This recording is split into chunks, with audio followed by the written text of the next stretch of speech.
It is a fraud by Congress, of Congress and for Congress.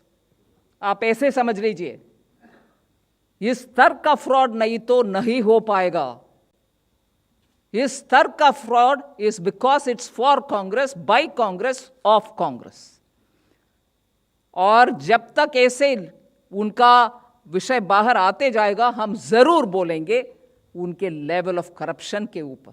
Finance Minister Nirmala Sitharaman tore into the Congress over the Antrix-Devas deal, which she said caused a huge loss to the government. She accused the Congress party of selling out India's interest on the deal. Hi, I'm Samanvaya Rautre from the Economic Times, and I'll take you through the Antrix-Devas deal.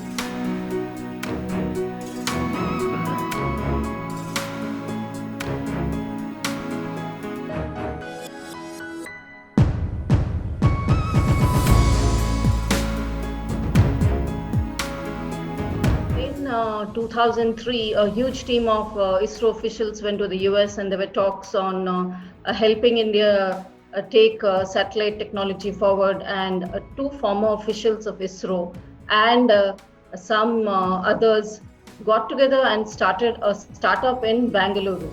That was Devas Multimedia Private Limited. And they signed a deal in 2005 with Antrix, which is a commercial wing of the ISRO, for leasing out satellites built by ISRO.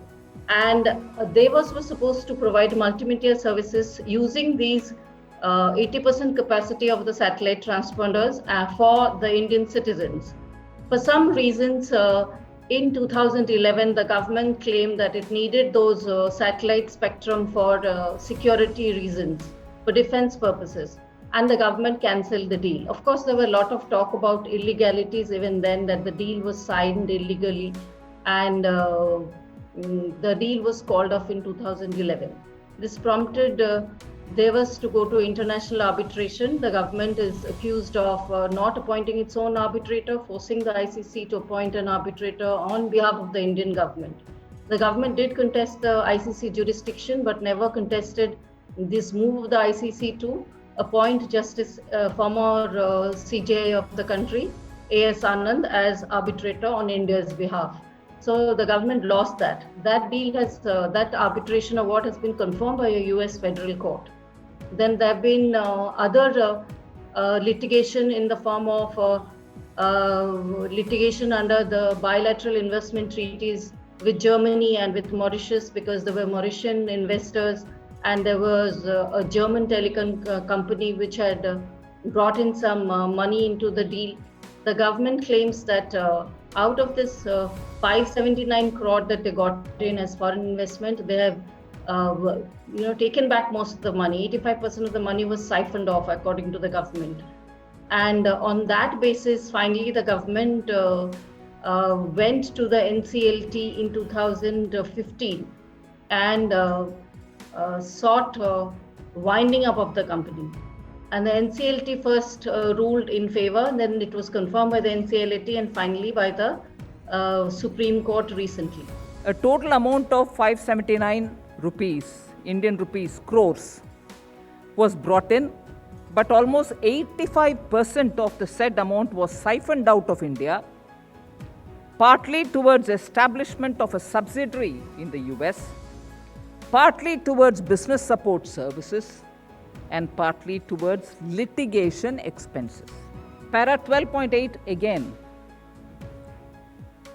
The manner in which a misleading note was put to the cabinet. This is the Supreme Court order.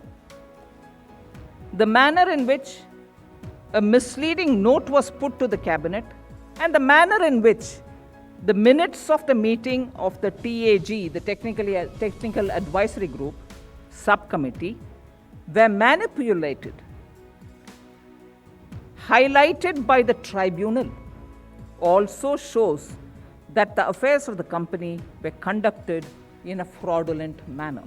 Another paragraph in page 127, that the officials, some of them, not all, that is my addition also, that the officials of the Department of Space and Antrix were in collusion, and that it was a case of the fence eating the crop, fence eating the crop, and also allowing others to eat the crop by joining hands with third parties.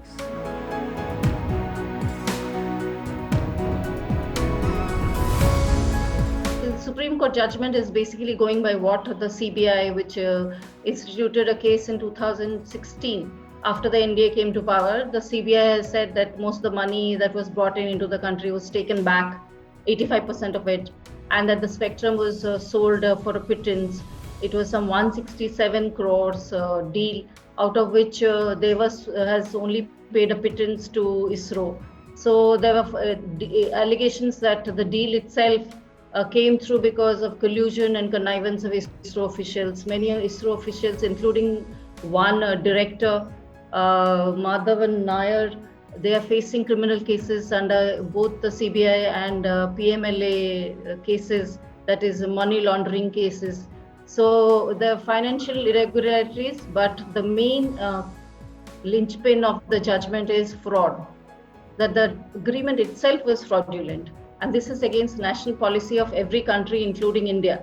So therefore, the court has not gone further into it, saying that whatever has begun on a fraudulent note, the agreement itself was fraudulent, and therefore now everything is vitiated by the poison of fraud. This will result in Devas, the startup which was registered to get multimedia services to the country, annulled as a legal entity.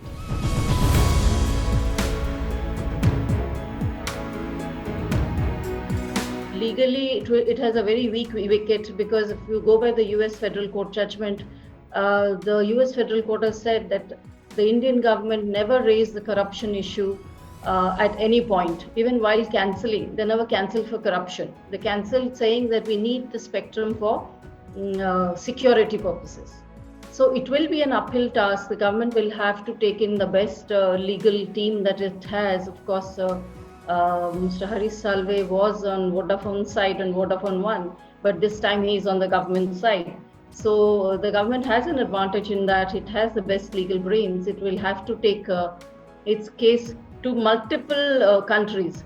It is facing that case in Canada, and then there's a French court order saying that freezing Indian properties in Paris, and then the amount is also huge. It's $1.29 billion in 4 arbitrations.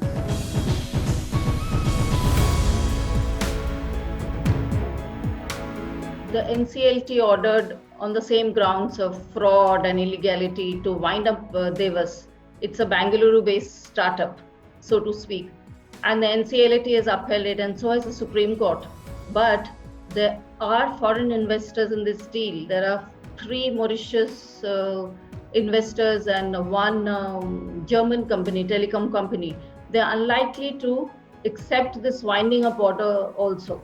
So this litigation is not going to end anytime soon for India, and it has to be pursued in multiple forums, because even this winding up order will be challenged, because one of the key grievances of Devas has been that the government is trying to shut it down because it does not want to pay the arbitration awards. It is hardly unlikely that the partners or the investors will take this winding up order lying down. That will also be contested in international fora.